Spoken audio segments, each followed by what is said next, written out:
Hello and welcome to a very special episode of the Euro Trip. You will notice that I am not Rob and I'm not James either. I've tied them up and kept them hostage in my back room. No, I haven't really. My name is Emma Goswell and I am host of another podcast called Coming Out Stories. And welcome to a very special episode of Coming Out Stories. As you can probably hear, I'm not Emma Goswell, and neither is James, but he is here. Emma hasn't tied us up, as she said. We're all safe, don't worry.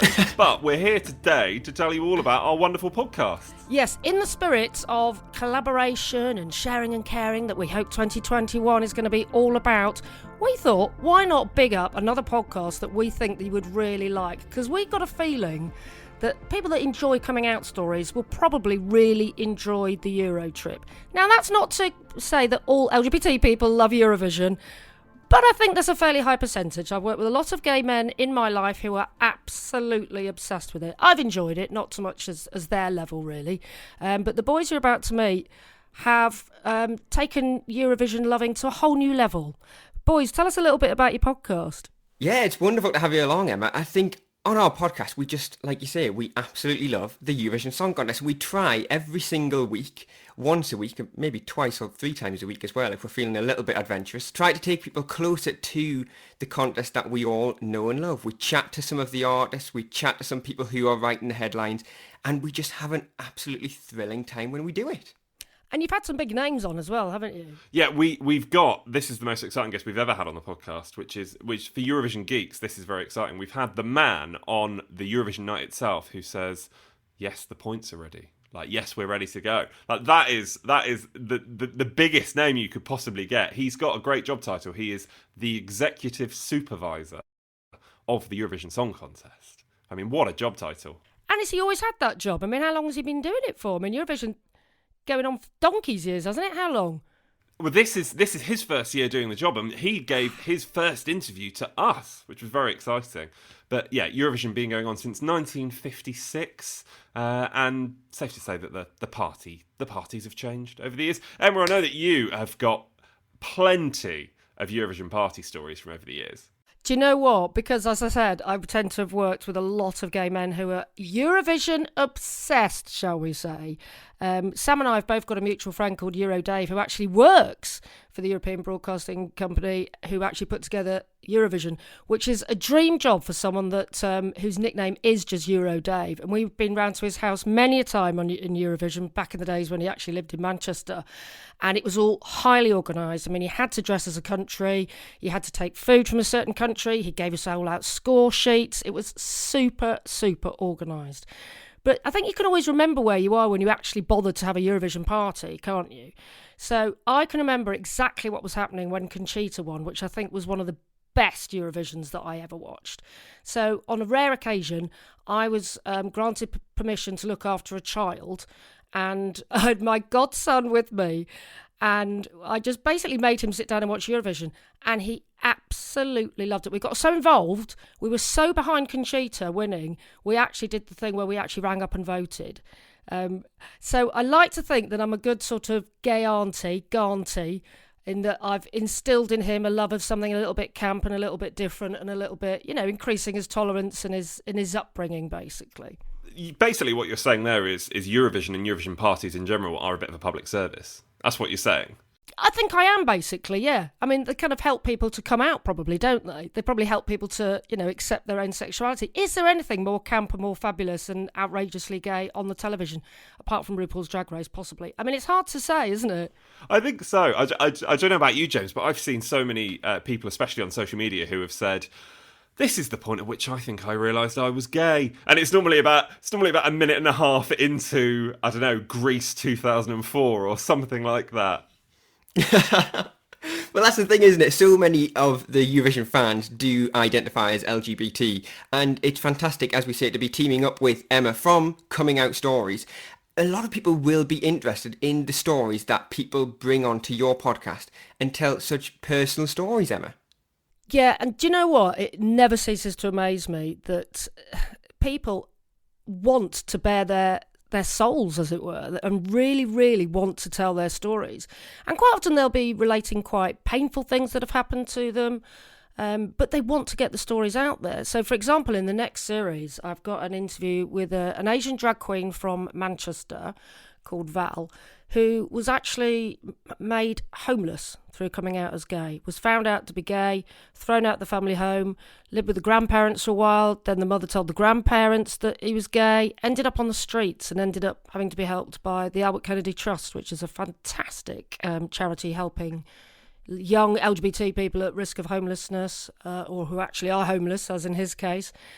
And it's just a really poignant reminder that, you know, the awful stories are out there, but it's also a really positive reminder because, you know, he's now gone on to get settled and get his own place and create his own family and, you know, have a fabulous career as a drag queen and really be able to celebrate his sexuality and his identity. And I think that's the thing that the podcast shows, actually, that no matter what awful things people have been through, and, you know, I have spoken to other people that have been made homeless. I've spoken to people that have never spoken to their parents ever again. I've spoken to one person in America who got sent to gay conversion therapy. But they've all gone on to find their own family and find their own community and live really positive lives. And that's what I love about the podcast. And I just can't see it ever ending because there is just such a wealth of stories out there. I mean, literally in the last week, we've had emails from people, a lesbian in LA who wants to tell her story. We've had even emails from people in Iran and really random places. And that's what I'd like to see, is just the podcast growing and growing and just speaking to people from all over the world. I mean, maybe we could try and tick off every single Eurovision country. That would be good, wouldn't it? Now, are you going to be like Eurovision? You're going to allow Australians on your podcast as well, or? That's a really good idea, actually. I'm definitely going to allow Australians on my podcast. From all over the world, I'd like to tick them off. That was a controversial decision, wasn't it? What did you think of that? I'm okay with it. I'm kind of a more the merrier, although with boundaries. I think the minute we get America in, that's probably a bit much. But they're getting their own contest. I don't know if you know about this, Emma. America are getting their own Eurovision Song Contest. It starts next year. This is one of the big guests that we had on the podcast at about 3 or 4 weeks ago. So the guy who has been responsible for Sweden becoming kind of the creme de la creme of Eurovision is leaving that role. He's going over to America and he's launching the American Song Contest. So and we think, we got the exclusive on the podcast, we think the first one ever could be in Las Vegas. Does that not just sound like the campest thing ever? That sounds fantastic. What will they do it state by state? Yes, all 50 states. Yeah. That is fantastic. What a great idea. Oh, my God. When is this happening? We need to fly to Las Vegas once COVID is over and attend. 2022, supposedly. Yeah. But it really got to me, actually, what you said there, because I think for many of our listeners who are listening to this and thinking, actually, you know what?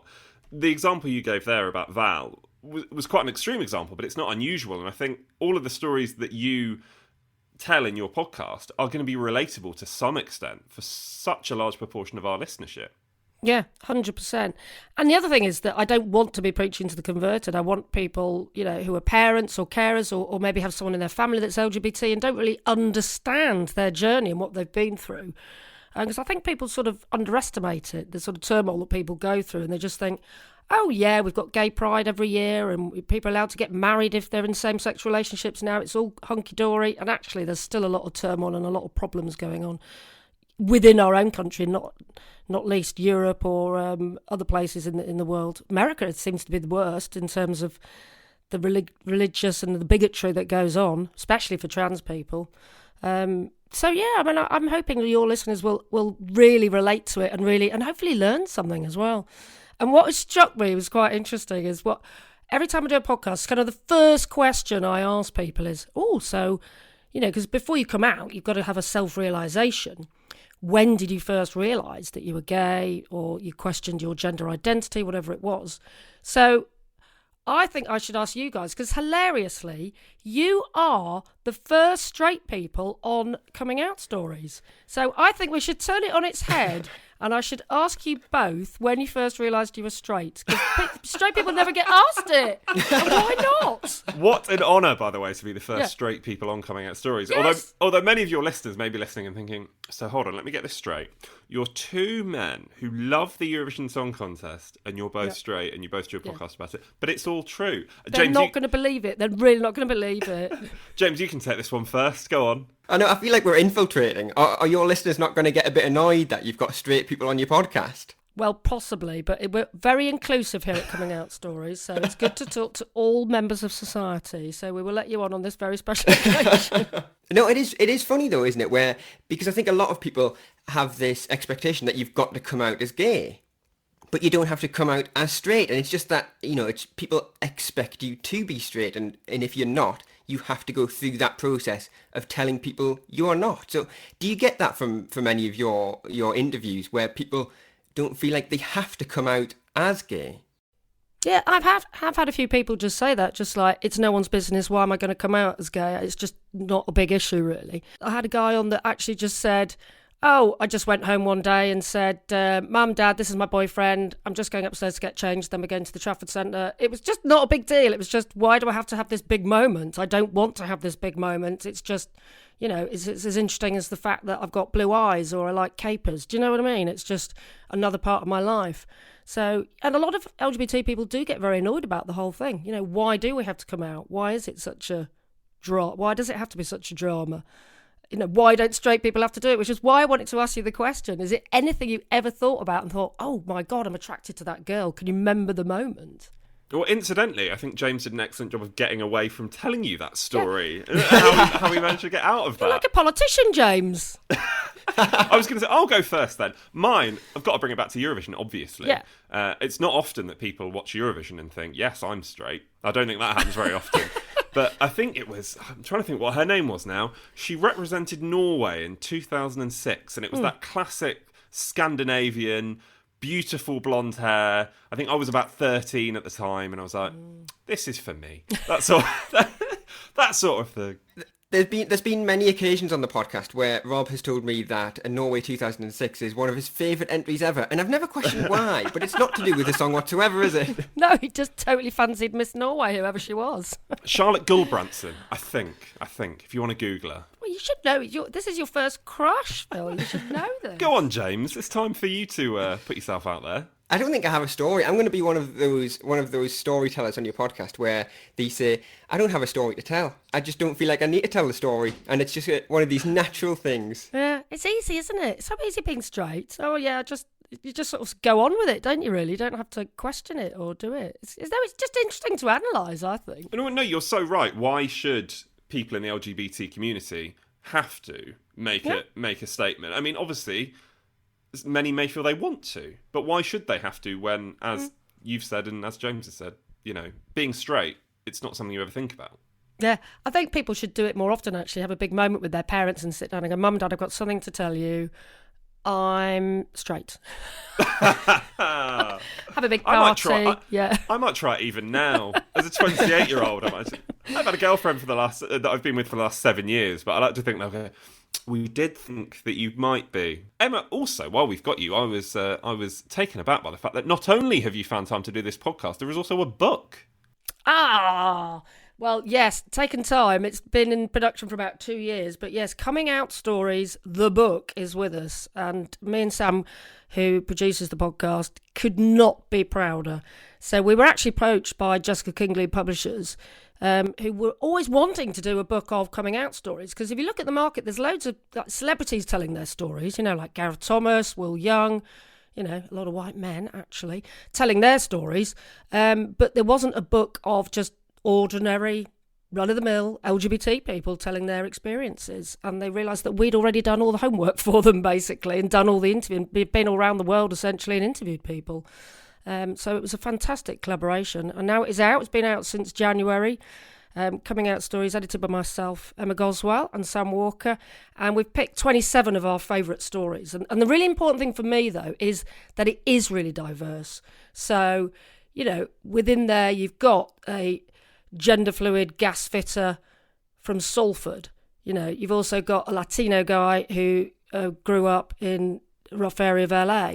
You've got a black man that grew up in a children's home in Southport. You've got a real mixture of different cultures and different religions and people who identify in all different ways. And that was really important to us, actually. We very much didn't want to just tell the story of, young gay white men coming out. It's absolutely everybody across the spectrum. And that's something that we're continuing to do, actually, and wanting to do. And the one good thing about the pandemic means we can actually speak to people all over the world. So at the beginning of our season 2, I actually spoke to a LGBT rights activist from Barbados who was visiting her girlfriend in Kenya. So, we can be properly international about it now, which is just fantastic. But the book and the podcast shows that people are telling these stories and having these conversations right around the globe. It's not just a thing that's happening in the UK or the US or Europe. It is global, this conversation.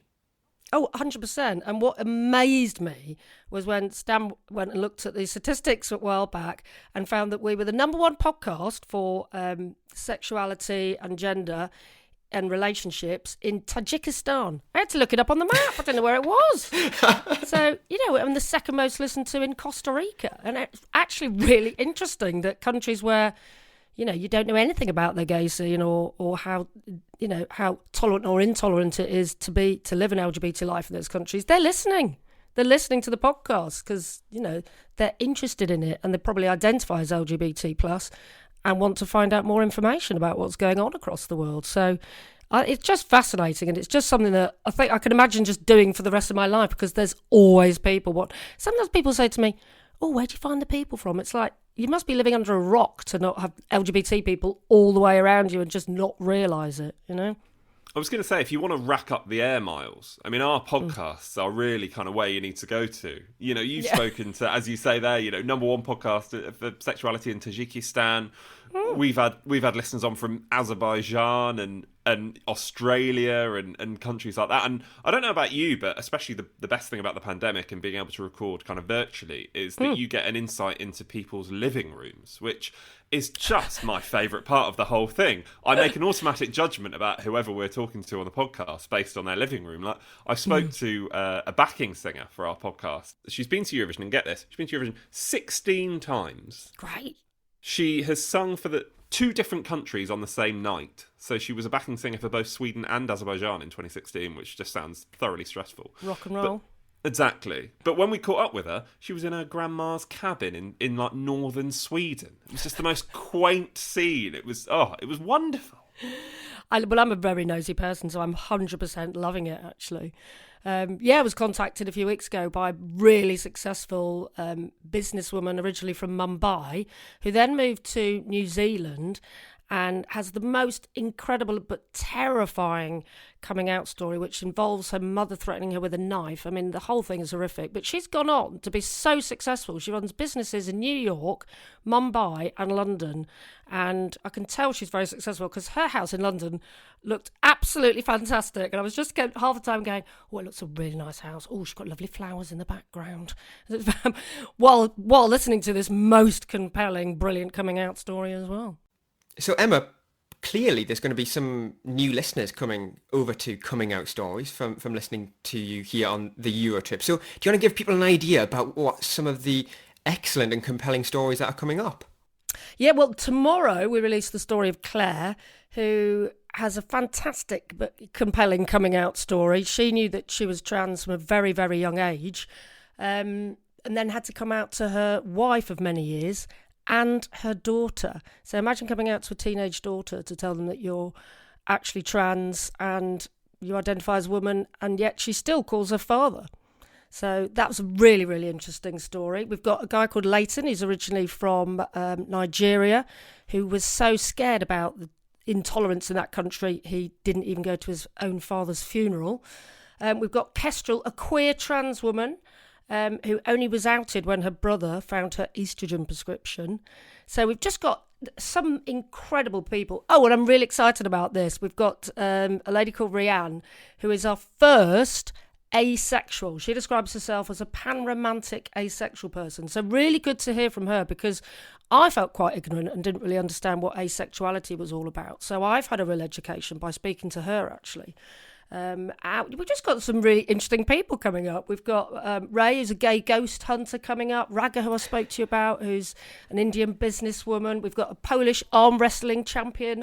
And we've got Sam, and this is interesting. She came out aged 40 in lockdown, so she's never had a relationship with a woman, and she's just waiting for lockdown to end where she can actually go out and live her true life as a lesbian woman. So she's just waited all this time, living life as a single mum and previously having relationships with men. She's waiting to just be unleashed on the world as a lesbian.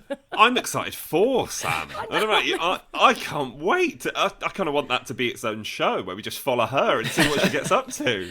Actually, there's definitely a Channel 4 show in this, isn't there? Yeah. Sam is unleashed on the world as a new lesbian, aged 40. You can see the description in the TV guide already, can't you? I love it. So what have you guys got coming up then? And we're coming up to the busy time, and, it's only about a month away, right? Yeah, as listeners to our podcast will know, me and James every single week get wrong quite how long it is until Eurovision. We say it's roughly this amount of time. Eurovision itself, 22nd of May, listeners to Coming Out Stories, if you want to know when you can get excited and start planning your Eurovision parties. But yeah, as you say, we're building up to the Eurovision Song Contest. This is the exciting time to be a Eurovision fan. So over the next few weeks, we are talking to the class of 2021. So some of the artists who are representing their countries at Eurovision. We spoke last week, if you want to go back and listen to it, to the favourite currently to win the contest. She's called Destiny. She's from Malta. I'm very excited about the prospect of Malta maybe winning Eurovision, because that sounds like an excellent holiday next May if we can travel. Oh, is this what you're basing it on? As you will find with many Eurovision fans, their favourites are based on where would I like to go to next year, which is often what happens. Also, this week, so on tomorrow's show, we are talking to another one of the favourites to win the contest. James, it was an interview you did, Barbara from France. Oh. Yeah, that's right. Barbara Pravi, she won the right to represent France back in January, I think it was, and she was immediately one of the favourites. I think she's second favourite with the bookmakers now, and I had a conversation with her last week. It's going out in tomorrow's podcast, and she's just the sweetest little bundle of joy you could ever ask for. I spoke to her for about half an hour. She had a little cup of tea by her side in this lovely, quaint French living room. There's plenty of conversation. I'm just talking about the scenery. But no, she has so many wonderful moments from the last couple of months of preparing for Eurovision, and like we say, it's give or take 40 or 39 days or something like that to go, so there's a lot of preparations for these 2021 artists, and we're going to be speaking to a few more of them over the next few weeks as they prepare for Rotterdam. Oh gosh, go on then. Who are your favourites? Who are you tipping to win this year then in Rotterdam? It's a big question. We haven't even revealed this on the Euro trip yet. Oh, sorry. That's all right. No, we can do it for you, Emma, don't worry. I still think that Iceland are going to win it this year. I don't know whether you remember they had a very, very popular song last year that obviously didn't get to go to Eurovision, which was called "Think About Things." And I absolutely loved that, and I love the video as well. It's very quirky, isn't it? Exactly. It kind of went viral on TikTok. So Daddy Freya, who is his name that I've just butchered the pronunciation of, but he is still hugely popular. He's got a new song this year for Eurovision called 10 Years, which I think is going to be really, really popular. James, don't know about you, what do you think? No, I still think it's Destiny. It's a name we mentioned earlier on. We spoke to her on the podcast last week. She is the favourite. She's won the junior edition of the Eurovision Song Contest before. She's been on Britain's Got Talent. She's won the X Factor in Malta. She's done backing vocals at Eurovision before. She is only 18 years old, but she is already a consummate professional at what she does. And I think with her song this year, it's fun. She has this marvellous stage presence. I don't think anybody's going to get past her. Ooh, and where are we going to come? Remind us who we've got and where you think they're going to come. So we've got James Newman, he's the brother of John Newman. You might know him, the musician. But James himself is I think is he a Grammy award-winning songwriter, James? Something like that. Definitely a Brit Award winner for sure, yeah. And he's written an absolute belter this year. It's called Embers. It's a really feel-good song. It makes you want to jump up on your feet, dance around. I think the UK genuinely has a good chance of maybe not winning this year, and I think James would probably admit that himself, but definitely left-hand side of the leaderboard, maybe even a top 10. We've got a very good chance of racking up a few points this year, the UK. I think that's true, and I think even if he doesn't do that well, it's still a song that we can be proud of. It's a party song. We can all enjoy it on Saturday the 22nd of May. And also, before we go, by the way, we have to say, if you do want a bit of light relief when you're listening to our podcast, me and James are trying to learn Dutch every week at the moment. Yeah, you sniggered, Emma. You're right to snigger. How's that going? What? Not that well. So the Eurovision itself is in Rotterdam this year, so therefore we are doing possibly the worst named feature in podcasting, which is called the Eurotrip's Rotterdam Road Trip, which is, doesn't particularly roll off the tongue, does it? I like that. Go on, say, been lovely talking to you, Emma, in Dutch. I can't say that, but I can say that it was cool to talk to you, which would be, and it sounds a little bit like you've got a furball. I think I'm right in thinking it's gezellig, which means cool, apparently. Okay. I've learnt something today. Thank you, boys. Well, it's been fascinating getting to know a bit more about the Euro trip, and I, for one, will be listening, and I'm hoping everyone else will too. Absolutely. People can binge our podcast on the same day, can't they? So Coming Out Stories, your podcast, I'm right in saying, is out on... So yeah, we're already midway through season 2 and we release every other Wednesday. But don't forget, there is so much on there on our back catalogue. So we've got over 50 coming out stories. We've been doing this a couple of years now. So, however you identify, whatever you're interested in, you'll always find an inspiring story from someone different in the LGBT plus community. So if you want to binge Coming Out Stories, you can. If you want to listen to the new episodes every second Wednesday, as we said, if you want to read the book as well, the book which is called Coming Out Stories. It is just called Coming Out Stories. It's got a lovely rainbow cover, available at all good bookstores, online obviously at the moment. I would expect nothing less. And yeah, we're here every single Wednesday for our sins. So if you want a bit of Eurovision action every week, it'll be there midnight, or to be precise, 1 minute past midnight every Wednesday.